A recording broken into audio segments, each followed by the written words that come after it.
जी बिल्कुल, आज Islamabad high court ने इस्लामाबाद के बल्दियाती इंतखाबात जो हैं वो रूटीन के मुताबिक 31 अगस्त को कराने का हुक्म दिया था, लेकिन उसके बावजूद इलेक्शन कमीशन की तरफ से कोई इंतजामात नहीं किए गए और वफाक की तरफ से भी राना सनाउल्लाह ने रात ही बयान दे दिया था कि वो सिक्योरिटी फराहम नहीं कर सकते तो इलेक्शन मुमकिन नहीं है। तो क्या अब अदालती हुक्म के बावजूद इलेक्शन ना होना ये तौहीन अदालत होगी? तो इसके ऊपर भी तहरीक इंसाफ और बाकी जमात इस्लामी और जो वोटर्स हैं वो जाने का ख्वाहिशमंद हैं। और दूसरी तरफ अभी इलेक्शन कमीशन जो है वो इस्लामाबाद हाई कोर्ट पहुँच कर इंट्रा कोर्ट अपील दायर करने के लिए, तो इस्लामाबाद हाई कोर्ट ने आज इलेक्शन करवाने के लिए कहा था। और उसके साथ ही जैसे इस्लामाबाद हाई कोर्ट का फैसला आया था तो जो वोटर्स हैं, कारकुनान हैं, उन्होंने अपनी तैयारियां मुकम्मल कर ली थी। और अभी हम देख रहे हैं तमाम पोलिंग स्टेशन के बाहर लोगों की कतारें लगी हुई हैं, लोग वोट डालने के लिए सुबह से मौजूद हैं, लेकिन कोई तैयारियां नहीं है। हम कुछ बात भी कर लेते हैं यहाँ पे मौजूद लोगों से। ये बताइएगा कि आप सुबह से आ गए हैं लेकिन आपको पता है कि इलेक्शन नहीं हो रहा, इलेक्शन कमीशन तैयार ही नहीं है, तो फिर आप क्या करेंगे?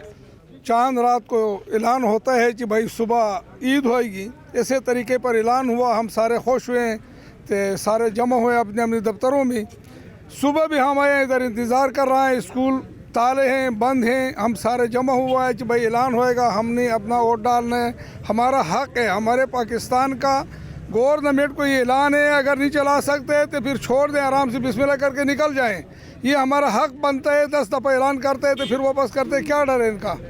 नहीं कर सकते तो फिर इस्तीफा करते हैं। ये बताइएगा कि आप वोट डालने आए हैं तो फिर अभी तो हो नहीं रहे, फिर क्या करेंगे? अभी यहीं खड़े रहेंगे? बस सर, अभी एहतजाज ही करवा सकते हैं हम। गरीब आदमी क्या कर सकता है? वो एहतजाज ही कर सकता है, अपनी आवाज़ आगे पहुंचा सकता है। ये हमारे जो हुक्मरान हैं उनको ये थोड़ा सा ये एहसास हो कि ये हमारा हक था, हमारा बुनियादी हक है। ये इलेक्शन जो है गरीब आवाम के लिए था, ठीक है। उसके लिए हमें ये अपना एहतजाज रिकॉर्ड करवाते हैं, इनसे कहते हैं कि रिक्वेस्ट है आप पुलिस, और हाई कोर्ट ने आर्डर किया हुआ है। अब हाई कोर्ट के आर्डर के मुताबिक इलेक्शन कमीशन अभी कह रहा है कि मुझसे जो ना अब ये जिम्मेदारी नहीं कबूल की, और हमारे वज़ीर दाखिला साहब वो कह रहे हैं कि मैं सिक्योरिटी नहीं दे सकता।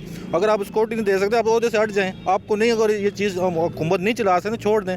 हम गरीब लोगों को आप अगर बता दें, अगर नहीं ये मुल्क चला सकते तो बता दें, हम क्या करें, इसके अलावा क्या करें? जी, ये अवामी रद्द अमल आप लोग देख रहे हैं कि इस वक्त आवाम जो है काफ़ी ज़्यादा गम और गुस्से में है कि उनका जो निचले लेवल पे मसाइल का हल होता है वो बल्दियाती इंतखाबात की सूरत में ही होता है। और इस्लामाबाद के बल्दियाती इंतखाबात के लिए जो 101 यूसीज़ हैं वहाँ पे तमाम कारकुनान ने, वहाँ के उम्मीदवारों ने तैयारियाँ मुकम्मल कर रखी थी। पैम्फलेट बैनर छपवाए हुए थे, लाखों करोड़ों रुपए का उनका जो है इसके ऊपर इन्वेस्टमेंट है। उन्होंने कैंपेन की, तमाम तैयारियाँ मुकम्मल की। उसके बावजूद वफाकी हुकूमत का और इलेक्शन कमीशन का इलेक्शन के लिए तैयार ना होना, ये कारकुनान इसके ऊपर काफ़ी ज़्यादा एहतजाज भी कर रहे हैं और मुतालबा कर रहे हैं कि इस वक्त बल्दियाती इंतखाबात ही उनका आइनी और कानूनी हक है और उनके मसाइल का हल है। और आज भी वो मौजूद है पुलिस स्टेशन से बाहर और अपना एहतजाज रिकॉर्ड करा रहे हैं कि उन्हें इलेक्शन ही मिलने चाहिए। इम्पोर्टेड हुकूमत ना मंजूर, इम्पोर्टेड हुकूमत ना मंजूर।